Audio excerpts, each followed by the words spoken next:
ये है ज्ञान योग पवित्रता शांति पथ प्रदर्शनी।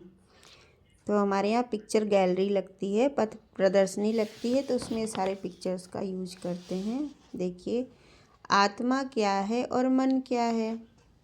हम मनुष्य हमेशा सोचते हैं ना, हम कहाँ से आए, क्यों आए, कौन है। तो इन सारे सवालों का जवाब इस चित्र में है कि हम कौन हैं। आत्मा है। शरीर तो हमारा वस्त्र है, आप आत्मा हैं। हड्डी मांस का एक शरीर है हमारे पास और दूसरा एक आत्मा है। दोनों को मिला के जीवात्मा बनती है। जीवात्मा यानी हम सभी मनुष्य, जानवर भी ऐसे ही हैं। तो उसमें एक शरीर है और एक आत्मा, चेतना जिसको बोलते हैं। आत्मा में 3 सूक्ष्म शक्तियाँ होती हैं, मन, बुद्धि और संस्कार। मन यानी माइंड। माइंड में कुछ भी विचार जो उत्पन्न होते हैं, विचार उभरते हैं, वो मन है। बुद्धि इंटेलेक्ट यानी जो जज करता है कि सही क्या है, गलत क्या है, अच्छा है या बुरा है। तो जज हम अपने मन में करते हैं ना, तो वो इंटेलेक्ट है। और संस्कार है जो कि वृत्ति बन जाती है हमारा, बार बार किसी भी स्वभाव, कर्म या सोच की पुनरावृत्ति करते करते वो हमारा संस्कार बन जाता है। उसमें एक प्रोग्रामिंग हो जाती है माइंड में कि हम इस तरीके से सोचने लगते हैं या ऐसा कर्म हम बार बार करने लगते हैं, तो वो संस्कार बन जाता है और वो ऑटोमेटिक चलने लगता है। वृत्ति को ख़त्म करने के लिए हमें गहन साधना और ध्यान की आवश्यकता होती है, वृत्ति को चेंज करने के लिए। तो देखिए, आत्मा और शरीर किस प्रकार से हैं। आत्मा का स्थान मनुष्य के शरीर में भ्रिकुटी में होता है। बहुत लोग हृदय में समझते हैं, लेकिन ये सही नहीं है। परमपिता परमात्मा ने स्वयं आके बताया है कि आत्मा का स्थान ये हमारे ब्रेन के एकदम सेंटर में, बीच में होता है।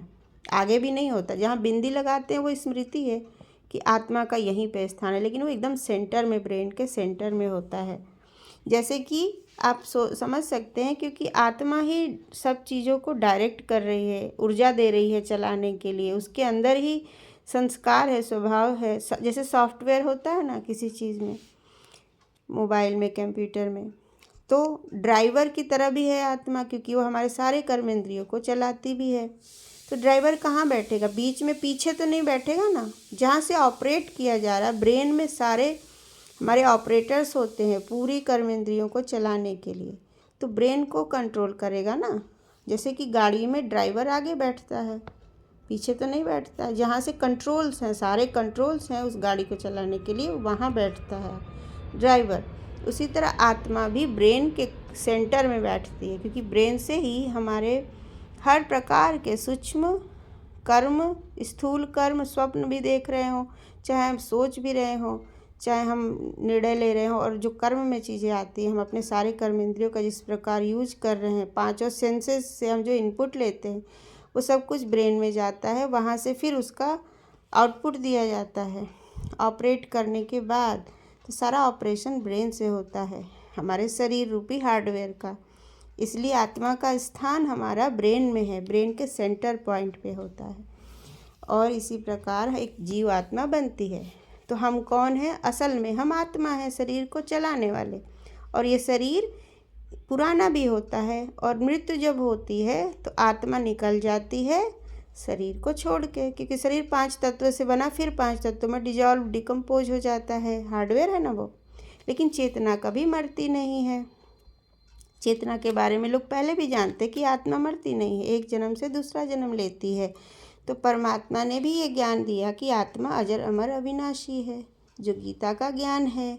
यही संगम युग पे आके गीता का ज्ञान निराकार शिव परमात्मा द्वारा दिया जाता है, क्योंकि चेतनाओं के पिता हैं।